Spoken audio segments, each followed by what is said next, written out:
Hello, it's Grandpa Dennis again with some stories for this Christmas season.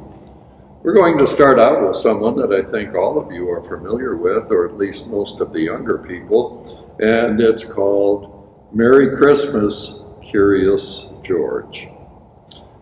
This book was written by Kathy Hapka, illustrated in the style of H.A. Ray by Mary O'Keefe Young. Merry Christmas, Curious George. This is George. He lived with his friend, the man with the yellow hat. He was a good little monkey and always very, very curious. Today, George was visiting a Christmas tree farm. "You can help me pick out the perfect tree for our home," his friend told him. "Keep close to me while we look." George promised to be good, but little monkeys forget sometimes. The Christmas tree farm had more trees than George had ever seen. He found a very nice one right away, but then another caught his eye, and then one more, and then another. George was curious. How many Christmas trees could there be? George could not resist climbing up the tallest tree to get a better view, and he looked for the man with the yellow hat, but his friend was nowhere in sight. Two men tromped into the clearing. "That's our tree," one man told the other. The men cut down the tree and loaded it onto a truck, along with George. Well, George held on tightly, and he saw the man with the yellow hat as the truck drove away. But George could not jump off. The truck was going too fast. He was scared, but still a little curious. Soon the truck stopped in front of a hospital. George peeked out of the branches at the men carrying the tree inside. The hospital was a busy place. George jumped out of the tree. There was lots to see and do. He looked at some interesting pictures. They were x-rays. He found a jacket and tried it on. It belonged to a doctor. He played on a trampoline. That was a bed. And he even went for a ride on a speedy little cart. What fun. That just happened to be the book cart that they were moving around the hospital, because that was a children's hospital. Then George spotted something very interesting. His tree. George knew that Christmas trees were supposed to have tinsel, twinkling lights, and shiny ornaments, but this tree was empty. George thought, and he thought, and then he had an idea, and he started to decorate it with whatever he could find. There's a crutch on there. There's a list that the doctor had on a clipboard. There were some masks, x-rays, not the usual things you find on a Christmas tree. Next, George noticed a pile of gifts in the corner of the room. The gifts looked pretty, but George was curious. Could he make them look even prettier? Well, he thought this red bow would look much better on the green box, and the name tags might look nicer on different packages too. Well, a nurse arrived, and what did she see? A monkey, and he's making a big mess. She grabbed Curious George. A group of children crowded around the nurse. They were all patients at the hospital. And even though it was almost Christmas, the children were not smiling or looking happy. "Come along," the nurse said, picking George up. "I'd better get you out of here before you can ruin something else." A girl with a cast stared at George's tree, and suddenly she giggled. "Look," she said, "it's my x-ray." A boy laughed. He said, "And there's a balloon from my room." All the children started chattering and laughing as they looked at George's funny decorations. "Can't he stay for the party?" a boy asked the nurse. "We don't mind about the gifts. It will be fun to sort them out." "Please let him stay, please," the other children chimed in.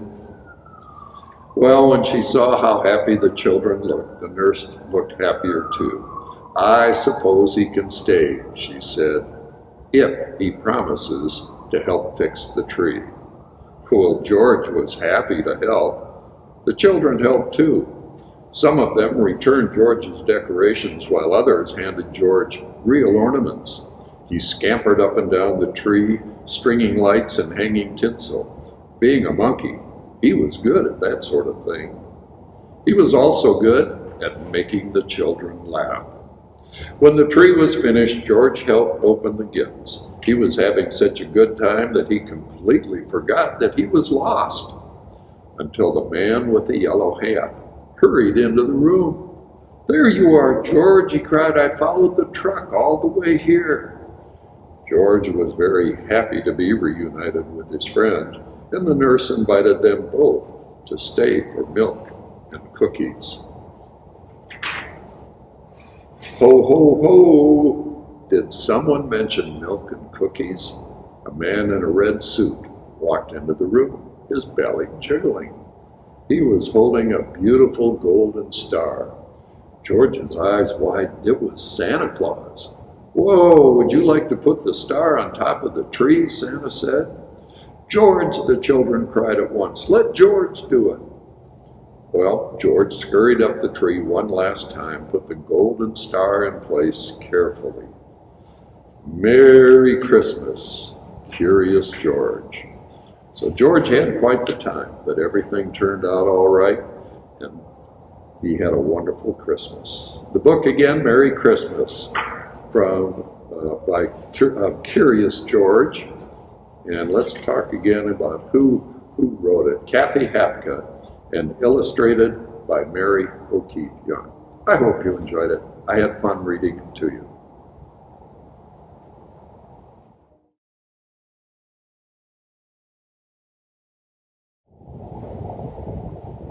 Hi, it's Grandpa Dennis again with another story. This story is called My Little Christmas Story, and it's by Christina Goodings and illustrated by Claudine Yveret. Long ago in the town of Nazareth lived a girl named Mary. She was dreaming about marrying Joseph. "Everything is so lovely, I feel it's almost heaven," she sighed. Even so, she was not expecting to see an angel. "God has chosen you," said the angel, "to be the mother of his son. You will name him Jesus. You will love him and look after him while he is a child, and he will grow up to show the world God's love." "I will do as God wants," replied Mary. Joseph was sad when he heard the news about Mary. "Her baby isn't my baby," he sighed. "I suppose she will have to marry someone else." Then in a dream, an angel spoke to Joseph. "God wants you to make Mary your wife," said the angel. "God wants you to take care of her child." Joseph went to talk to Mary. "I'm sure you know about the emperor," he said. "The message that everyone has to put their names on this great big list of taxpayers. I want us to put our names on the list together because we are going to be husband and wife." Mary felt happy as she and Joseph set out for his hometown of Bethlehem. When they got there, the place was crowded. Everyone needed to put their names on the emperor's list. There was no room anywhere for Mary and Joseph, and Mary's baby was soon to be born. "I can make this stable cozy for the night," said Joseph. On the hillside nearby, shepherds were looking after their sheep. The night was dark. Wild animals shuffled through the shadows. "I'm looking forward to morning," said the little shepherd boy. Suddenly the sky was filled with light. "Good news," sang the angel. "God's son has been born in Bethlehem. He will grow up to show the world God's love. You will find him wrapped in swaddling clothes and lying in a manger." "We must go," said the shepherd boy. "I want to know if it's true." The shepherds went and found the stable. The shepherds smiled to see Mary's little baby Jesus. They told Mary of all the angels and what they had said, and Mary was happy.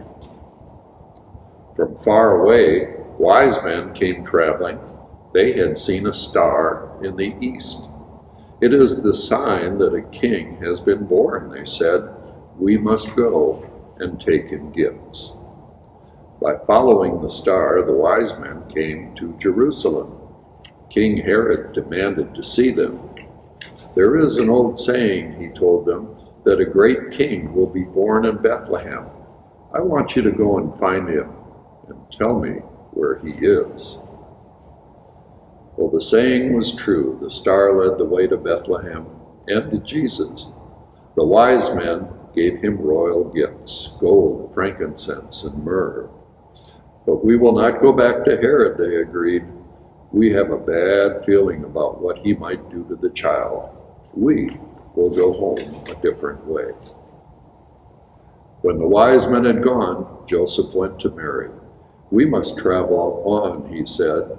"In my dream, an angel warned me that King Herod may come looking for the child, and he means to do harm to him." And so they went, keeping little baby Jesus safe and loved, so he would grow up to show the world God's love. And that's the story, My Little Christmas Story by Christina Goodings and illustrated by Claudine Gibray. Another beautiful story about the season. I'm glad you were with me to hear the book today. Maybe we'll do this again soon. I hope so. Take care of yourselves. Bye-bye.